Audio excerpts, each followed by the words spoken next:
মানিকগঞ্জ এক আসনের আসন্ন জাতীয় সংসদ নির্বাচনের ট্র্যাক মার্কা থেকে প্রার্থী হয়েছেন গণ অধিকার পরিষদের নেতা মোহাম্মদ ইলিয়াস হোসাইন। নির্বাচনী প্রচারণার অংশ হিসেবে তিনি শুক্রবার ১৯ সেপ্টেম্বর বিকেলে মানিকগঞ্জের ঘিওর উপজেলার নকিববাড়ি কালীগঙ্গা নদীতে আয়োজিত জমজমাট নৌকাবাইশ প্রতিযোগিতা উপলক্ষে স্থানীয় নেতাকর্মীদের সঙ্গে নৌকা ভ্রমণে অংশ নেন। প্রায় ১.৫ শতাধিক নেতাকর্মীকে সঙ্গে নিয়ে নদীপথে নৌকা ভ্রমণের সময় তিনি উপস্থিত দর্শক ও এলাকাবাসীর সঙ্গে কৌশল বিনিময় করেন। নৌকাবাইজ দেখতে আসা হাজারো দর্শকের উদ্দেশ্যে হাত নেড়ে শুভেচ্ছা জানান এবং তাদের সঙ্গে কথা বলেন। এই সময় মোহাম্মদ ইলিয়াস হোসেন বলেন, নৌকাবাজ আমাদের গ্রামীণ সংস্কৃতির একটি গুরুত্বপূর্ণ অংশ এবং এটি আমাদের ঐতিহ্য।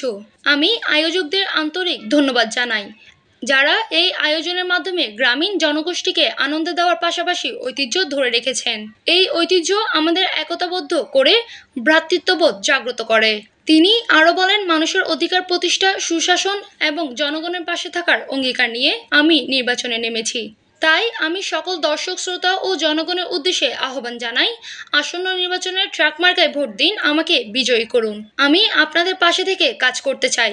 এ সময় গণ অধিকার পরিষদের স্থানীয় ও কেন্দ্রীয় নেতারা উপস্থিত ছিলেন। তারা উপস্থিত জনতার সঙ্গে কুশল বিনিময় করেন এবং নির্বাচনের ট্র্যাক মার্কার পক্ষে ভোট প্রার্থনা করেন। নৌকাবাইজ শেষে উপস্থিত জনগণের মধ্যে ব্যাপক উৎসাহ উদ্দীপনা দেখা যায়। দর্শকরা জানান, একজন জনপ্রতিনিধি হিসেবে জনগণের সঙ্গে মিশে যাওয়া এবং তাদের আনন্দ অনুষ্ঠানে শরিক হওয়া জনগণের কাছে ইতিবাচক বার্তা বহন করে। রবিউল হকের পাঠান তথ্য ভিডিও চিত্রে PIB ৭১ টিভি।